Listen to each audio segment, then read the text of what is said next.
সবার প্রথমে তোমরা এই 4টে ফটো দেখে নাও। এই 4টে ফটো কিন্তু তোমরা এক ক্লিকই তোমরা বানিয়ে নিতে পারবে। ফটোগুলো বানানো যতটা দেখতে কঠিন লাগছে কিন্তু বানানো একদমই সহজ, ঠিক আছে। এর জন্য তোমাদেরকে প্রথমে একটা কাজই করতে হবে, গুগলে যেতে হবে, গুগলে সার্চ করতে হবে promasteredit.online। যদি তোমরা সার্চ করো না পাও তাহলে এই ভিডিও ডেসক্রিপশন বক্সে তোমরা ওয়েবসাইটের লিঙ্ক পেয়ে যাবে।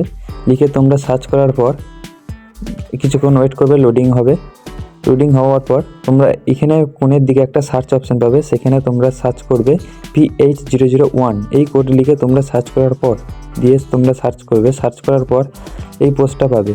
এই পোস্টে তোমরা ক্লিক করবে। ক্লিক করার পর একটু নিচের দিকে স্ক্রল করবে। দেখো তোমরা এখানে 4খানা প্রজেক্টের লিঙ্ক পেয়ে গেছো। এই প্রজেক্টের মধ্যে ক্লিক করবে যেটা তোমার পছন্দ, দিয়ে তোমাদেরকে ডাইরেক্ট লাইটমোশন অ্যাপের ভিতর নিয়ে যাবে। এখানে ভেরিফাই লিঙ্ক হবে, এটা তোমাদের নেটের উপর ডিপেন্ড করবে কেমন সময় লাগবে। ইম্পোর্ট হবে, ইম্পোর্টটা 100% লোডিং হবে। লোডিং হওয়ার পর এখানে তোমরা পিএনজি ফটো সিলেক্ট করে নেবে। মিডিল অপশানে পিএনজি ফটো তোমরা সিলেক্ট করে নেবে। ফটো রুম অ্যাপ্লিকেশন থেকে বানানো যায়, ঠিক আছে। এখান থেকে তোমরা দেখে নাও ছবিটা তোমার প্রপারলি রেডি হয়ে গেছে, অটোমেটিক রেডি হয়ে যাবে, ঠিক আছে। এবার তোমরা এক্সপোর্ট অপশানে ক্লিক করে পিএনজি অপশানে সিলেক্ট করে এক্সপোর্ট করে নাও, ব্যাস তোমাদের ফটো রেডি।